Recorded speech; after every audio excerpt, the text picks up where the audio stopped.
আজকে এই জিনিসপত্রগুলো ধুতে গিয়ে যে আমার এত শখের একটা জিনিস নষ্ট হয়ে যাবে, সত্যি কথা আজকে জানলে কিন্তু জিনিসপত্রগুলো আমি ধুতাম না। তো কী হয়েছে, কী জিনিস নষ্ট হলো চলো তোমাদেরকে তাহলে বলি।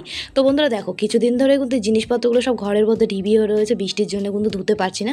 আজকেও কিন্তু আকাশে মেঘ রয়েছে, তো প্রত্যেক দিনই মেঘ করছে, বৃষ্টি আসছে, বৃষ্টি কবে কমবে জানি না। তো তা বলে কি জিনিসপত্রগুলো ঘরে রেখে দিলে চলবে বলো? জিনিসপত্রগুলো খুব নোংরা হয়েছিল। তো বাসনপত্রগুলো আগে আমি মেজে রেখে এসে এখন বসে পড়েছি এখানে জুতোগুলো পরিষ্কার করতে। তো জুতোগুলো পরিষ্কার করা কমপ্লিট হয়ে গেলে তারপর কিন্তু এখন অনেকগুলো জামা কাপড় রয়েছে, সেগুলোও কাচতে হবে। তো এই জুতোগুলো প্রচুর নোংরা হয়েছিল, তাই এগুলো ব্রাশ দিয়ে সুন্দর করে ডলে ডলে পরিষ্কার করছি। কারণ কোথাও যেতে গেলে তখন জুতো বের করে জুতো দেখি নোংরা হয়ে থাকে, তো সাথে সাথে তো পরিষ্কার করা হয় না।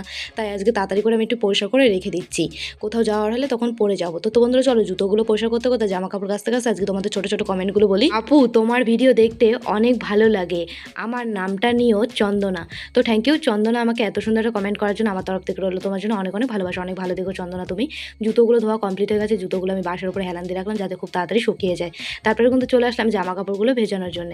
তো এই জামা কাপড়গুলো আমি এক সপ্তাহ ধরে ঘরে ফেলে রেখেছি, ধোয়াই আর হচ্ছে না, কারণ আকাশে খুব মেঘ রয়েছে, বৃষ্টি আসতে প্রত্যেক দিন, এই জন্য কিন্তু ধুতে পারছি না। ধুয়ে মেলবোটা কোথায়? তাই আজকে কিন্তু আর কোনো দিকে না তাকিয়ে জামা কাপড়গুলো আগে ধুয়ে মেলে দিলাম দড়িতে। এবার আমি তোমাদেরকে বলি যে আমার এত দামি এত শখের একটা জিনিস নষ্ট হয়ে গেল সকাল সকাল, সেটা কী ছিল। তোমাদের জুতোগুলো পরিষ্কার করতে গিয়ে একটা জুতো আমি পরিষ্কার করছিলাম, ওই জুতোটা ছিল শৌখিন জটি। ওই জুতোতে জল লাগানো হবে না, আটা খুলে দেখো জুতোটা কিন্তু পুরো ছিঁড়ে গেল। তো যাই হোক বন্ধুরা, জুতো তো ছিঁড়ে গেছে, কী করা যাবে, নামগুলো বলো।